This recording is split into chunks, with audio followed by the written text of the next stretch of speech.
और अब आपको बताएं कि कराची में डेयरी फार्मर्स एसोसिएशन की मनमानियां जारी हैं। शहर भर में दूध 180 रुपए लीटर के सरकारी निर्ख पर कहीं दस्तयाब नहीं।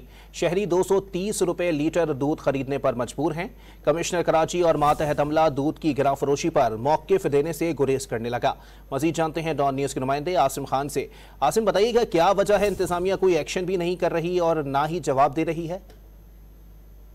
ये मसला जो है काफी महीनों से चल रहा है दूध की कीमतों का, क्योंकि डेयरी फार्मर्स की जानिब से ईद से कल ऐलान किया गया था कि 1 जुलाई से दूध 230 रुपए फी लीटर फरोख्त किया जाएगा। उसके बाद 1 जुलाई से इस पर अमल दरामद भी शुरू हो गया, जिस पर ईद की तातीलात खत्म होने के बाद हमें एक प्रेस रिलीज नजर आई कमिश्नर कराची की जानिब से, जिसमें कई दुकानों पर जुर्माने किए गए और क्रैकडाउन का ऐलान किया गया। लेकिन वो तमाम नुमाइशी इक़दाम साबित हुए, क्योंकि शहरियों की शिकायत है कि उन्हें कहीं से भी दूध 180 रुपए लीटर नहीं मिल रहा है। कम से कम भी दूध जो बहुत ही ज्यादा कोई फ्रंट पे दुकानें तो उन पर 200 रुपए है, और जो अंदरूनी इलाकों में दुकानें हैं वहाँ पे 230 रुपए तक दूध फरोख्त किया जा रहा है। दूध फरोशों को ये मौक़िफ़ है कि उन्हें डेयरी फार्मर्स की जानिब से दूध महंगा मिल रहा है और मुमकिन नहीं है कि 180 रुपए बेचा जाए, जबकि जो डेयरी फार्मर्स हैं उनके खिलाफ किसी किस्म का कोई अब तक एक्शन नजर नहीं आया। और ये मामला काफी अरसे से इसी तरह से लटका हुआ है और आवाम इस पर सफर कर रही है। आवाम का ये कहना है कि हर चीज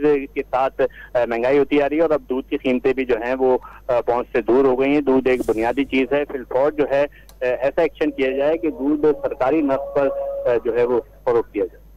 बहुत शुक्रिया आसिम खान, हमें अपडेट कर रहे थे।